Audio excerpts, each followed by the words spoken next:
Dragon Ball Super is in a very unique situation where the manga and the anime have two different courses, and they both attempted to tell the story in their own unique way. So after finally reading all of Dragon Ball Super and also rewatching all of Dragon Ball Super the anime, I have found many things that I think the anime has done better than the manga. There's a lot of them, so let's get started. The introduction of Beerus and Whis, I say, was handled a lot better in the anime. It gave us time to really understand the characters. Plus also we got to see that Beerus was actually a reasonable character. Though in the manga we just got more or less Beerus being deceived, Whis being there just to say, oh, Beerus, you destroyed another planet. If this is my first introduction to Beerus and Whis, I wouldn't really care for them. Granted speaking, when the anime and also the manga was being made, it was pretty much certain that everyone knew who Beerus and Whis was from Battle of Gods. So give it a little leeway. Now, this is something you can't really give leeway to. The manga outright just skips the whole shenanigans that happened before Beerus gets mad and just shows us everybody there. There is no revelation of Beerus showing up, having fun, and then, well, getting cucked by Majin Buu. No, we immediately cut to Beerus absolutely showing off his power. Even Gotenks is there, which is sad to see because Goten and Trunks are really cool characters, but Gotenks gets more screen time than both of them combined. And the shoehorning of a brand new transformation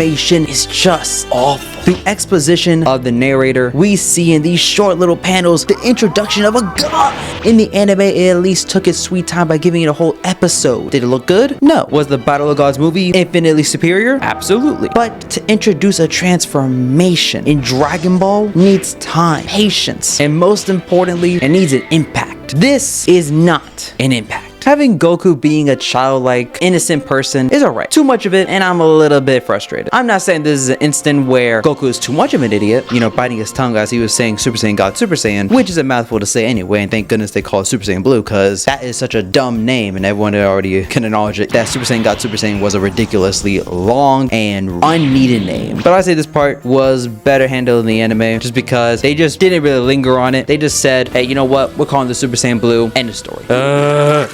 In Dragon Ball Super Chapter 10, we get the battle between Piccolo and Frost. Similar to the anime, we have Piccolo kind of being on par with Frost, though needing to use tactics in order to make sure he stands a good chance. In the manga, we do not see those tactics. We may see him stretch his arms, but we do not see the big brain plays that he was doing in the anime. But what do we get here? Piccolo just throwing hands, willy-nilly, trying his best, and eventually it comes crashing down with a loss again. At least in the anime, it felt kind of more earned for Frost because the fact that Piccolo wrapped him up and Piccolo was about to deliver the finishing blow. Here, it just feels a little shoehorned because, yay, Frost gets one lucky punch, boom, Piccolo's out. Cabba's indoctrination to Super Saiyan through Vegeta mercilessly beating, mentally of course, forcing Cabba to undergo a mental battle and release his anger was done infinitely better in the anime. In the anime, you can actually see that Vegeta wasn't trying to hurt him, was actually trying to push him, because yes, us as the audience, we know that Vegeta is no longer evil, but the way they portrayed in the anime when he picked him up by his collar and said, I'm gonna go and kill everyone at Planet Sadala. Here it was just a simple blast and a half. Sure, same output. Cabba gets angry enough, goes Super Saiyan because of his defense over his planets. I was infinitely way more pleased when Vegeta actually started to seem threatening, like his evil ways. Now, the whole entire choreography with Vegeta's fight against Murasamasu, it was just boring. I won't lie. It just felt boring and safe. It didn't feel as if they were trying to push the envelope. It just felt as if that here's a fight, we're gonna make it look good. But again, here's just a fight. Now, Murasamasu gained the power of Janemba while harping back to an OG villain of the Dragon Ball universe that is sadly non-canon. I feel as if what they gave him in the anime was a little bit more menacing. With those spears of destruction, his little bird-like halo, with his raw lightning. Goku mentioned here that he doesn't know how birth is done, is again made to show the fact that it's so innocent that he doesn't even know what a kiss is. He doesn't know what making love is. He doesn't even know where babies come from. That's creepy as hell. Toppo's introduction left me a little bit mixed. Him already being announced that he was a God Destruction apprentice and was going to be soon taking Belmont's place as the God Destruction is a good way to introduce to us, hey, this character ain't no joke. This person is literally a God of Destruction level fighter. But also, the reveal in the anime was executed perfectly. His abandonment of justice, his overwhelming anger towards Frieza. Plus also, it didn't retcon anything by introducing the fact that Toppo was the God Destruction apprentice early. Whether he mentioned it early or mentioned it late, the fan base was on fire. And still, to this day, Toppo was actually revealed as a good character that we actually enjoy. Put my man Toppo in the game. The recruitment arc in Dragon Ball Super Well, Recruitment Arc. Let's just get all the characters together and get going to the tournaments. And that's exactly what the manga did. They didn't take their time to let enemies and friendships kind of coexist again. What they gave us in the anime warmed my heart dearly. The episode with Android 17 and Goku was amazing. The Piccolo introduction when they saw Android 17, fantastic. The Krillin episode, absolutely fantastic. Didn't redeem my boy Krillin, absolutely not. But man, it made me excited to see what he was going to do in the Tournament of Power.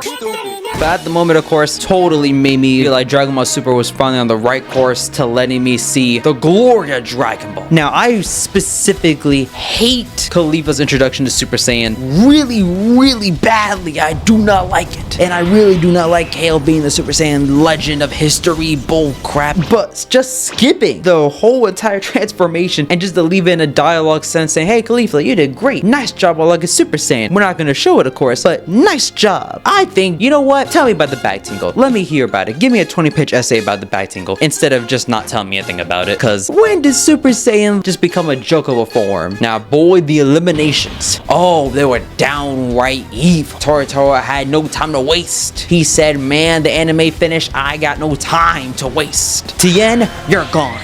You're not gonna eliminate anybody. Frost, we're gonna give you some bullshit power so you can defeat Universe 9 all on your own. Eliminate. Frost, you're tired? Man, we're gonna eliminate you now. Toro did not have time or patience with this tournament of power, and it's clear to see. The fight with Goku and Jiren, how it was a spectacle in the anime, how it was treated as a battle of titans. Right now, it's just treated as two competitors having a little battle. Hit stripping is an abomination to everything I stand for. He went from rocking the trench coat look, now looking like an Olympic diver. And then you see a little bit panels down, him diving into the deep end with Jiren. Then getting eliminated by the deep end, who is Jiren. I don't like Ribian. No one liked Ribian. Not even the anime liked Ribian. And they deceitfully made sure we did not like Ribian. At least they gave her an introduction instead of what they did in the manga, where they just had her all smug and introduce herself, you know, already fully transformed. When we at least saw the whole transformation, we saw the power of love, we can understand like, hey, you know what? Magical girl gotta do what she gotta do. But in the manga, we do see, we do fight, but guess what? We don't understand. And the disgrace of what happened to Android 18, for her to be eliminated by the invisible creature, is outright evil. Now, Piccolo being eliminated yet again the same way, twice, and yet in the manga, he didn't even have a glorious fight. He never had a single fight in the manga where it felt like, yo, Piccolo's being pushed to his limits. This is my Piccolo. No, sure, he may have fought, but most of his fights were fodder. So him being eliminated here just felt like he was just here to say, hey guys, look, a good character was in the Tournament of Power. Now he has to leave so we can give back to Gohan. And where do I begin with you? Gohan being double KO'd with Kefla. Is it a Gohan moment? People would say. In my opinion, what the anime did with Gohan being the leader, collaborating with Frieza, coming up with a brilliant plan to stop Dispo in his tracks, and to make the ultimate sacrifice because he saw that Dispo was a threat, and him being the team leader that he is, knew the only way to make sure that his universe stood a better chance of winning is for him to sacrifice himself and eliminate Dispo. That was so much better than the manga. Here it just felt like Gohan was fighting for pride. Sure, he didn't want Goku or Vegeta to wear themselves out fighting another Saiyan, but having my boy Gohan fight for pride instead of fighting with logic, he could just fall with Goku. They could have double teamed to fight Kefla. Sure, Goku would not have immediately said yes, but Gohan would have used strategy, not raw brawn. If you want brawn, look at Goku, look at Vegeta. Now, Master Roshi here was just absolutely finessing everybody, and it was unearned. Mr. Master Roshi from OG Dragon Ball. You're telling me this motherfucker is strong enough to fight in the Tournament of Power and actually throw his hand without using any of the tricks? This is him doing raw hands, let it be known. In the anime, they made sure to let us know, without these magical tricks like his Mafuba, his lightning shock surprise, his full power Kamehameha on the weaker opponents, Master Roshi wouldn't stand a chance. Here in the manga, oh no, they're gonna just try to say like, hey, you know what? Master Roshi, he may be old, but guess what? He's still Master Roshi. I didn't need my master fighting the main antagonist and doing something. Master Roshi, you had your time, but now just go in retirement.